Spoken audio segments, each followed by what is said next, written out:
Les 5 couples les plus étranges et improbables en Afrique. Aujourd'hui, nous vous parlerons des 5 couples les plus inhabituels en Afrique. Le couple, c'est la représentation parfaite de l'amour. Quant à l'amour, c'est ce qu'il y a de plus extraordinaire et étonnant. En effet, rien que par amour, des gens sont prêts à faire des choses incroyables comme se mettre avec des personnes surprenantes. Découvrons ensemble les 5 couples les plus étranges et improbables en Afrique. Mais avant, j'aimerais d'abord vous inviter à vous abonner et à cliquer sur la cloche de notification pour ne pas rater mes prochaines vidéos. On commence.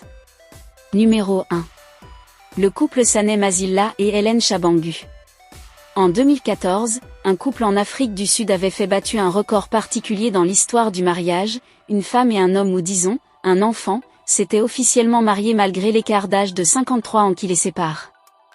Mais l'union entre Sané Mazilla, 9 ans, et Hélène Chabangu, 62 ans, n'était pas un mariage au vrai sens du terme. Le couple avait trouvé un compromis dans un rituel visant à plaire à leurs ancêtres. La famille de Sané avait accepté le mariage, en offrant $500 à la mariée pour la dot et $1000 supplémentaires le jour du mariage. Numéro 2, le couple Grand P et Eudoxie Yao. La relation entre le chanteur guinéen Grand P et le mannequin ivoirien Eudoxie Yao a déjà fait parler d'elle sur les réseaux sociaux en raison de la différence exagérée de taille entre le couple. Grand P, de son vrai nom Moussa Sandiana Kaba, est né avec la progéria et cela a affecté sa stature physique. Malgré sa stature, le chanteur vit pleinement la vie et selon ses propres conditions. Cette attitude a permis à Grand P de suivre les désirs de son cœur et d'avoir une relation avec la bombe ivoirienne Eudoxie Yao, qu'elle compte d'ailleurs épouser.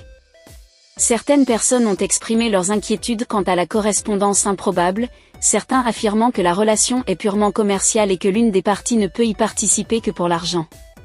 D'autres ont prétendu que la relation pouvait être un coup marketing car Grand P et Eudoxie Yao étaient des artistes.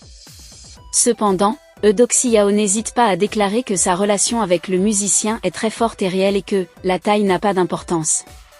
S'adressant à Instagram, où elle compte plus d'1 million d'abonnés, Eudoxie a écrit « Nous sommes heureux ensemble, et c'est la chose la plus importante ». Numéro 3, le couple Ahmed Muhammad Dor et Safia Abdulé. En 2009, le Somalien Ahmed Muhammad Dor, 112 ans, qui avait déjà eu 13 enfants de 5 femmes différentes, avait épousé Safia Abdulé, alors qu'elle n'avait que 17 ans. Le mariage a suscité des réactions mitigées de la part des habitants car la mariée de l'homme était assez jeune pour être son arrière-petite-fille. Numéro 4. Le couple Loretta et Lolita.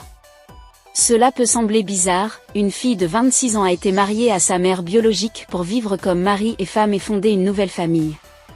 C'est peut-être le plus bizarre de cas, même dans la vie lesbienne. La fille est le mari tandis que la mère est l'épouse. Il a été recueilli que Lolita, 26 ans, était mariée à sa mère, Loretta, 44 ans et tous deux ont accepté de vivre heureux ensemble en tant que mari et femme en Afrique du Sud. Lolita, excitée par son amour retrouvé, aurait déclaré « Ma mère était là pour moi depuis ma naissance. J'ai grandi sans père et j'aime tellement ma mère. Elle est tout ce que j'ai, et je ne veux pas rester loin d'elle. C'est pourquoi j'ai choisi de l'épouser pour que nous puissions vivre ensemble. Elle est jeune et sait comment me rendre heureuse au lit. » La mère, Loretta célébrant l'amour, aurait déclaré « Ma fille était prête à quitter la maison si je refusais de l'épouser. Je l'aime tellement et je ferai tout pour la rendre heureuse. » Numéro 5. Le couple Efioma Amos et Opogenezuazor Ogbokor. Efioma Amos est devenu viral lorsque ses photos de pré-mariage ont été diffusées sur les médias sociaux en raison de la différence de taille entre lui et sa fiancée. Mais il a répondu qu'il n'a jamais été difficile pour lui de faire tomber les femmes sous son charme, et que la capacité à attirer les dites femmes est un don de Dieu. Que pensez-vous de ces couples? Laissez votre avis en commentaire.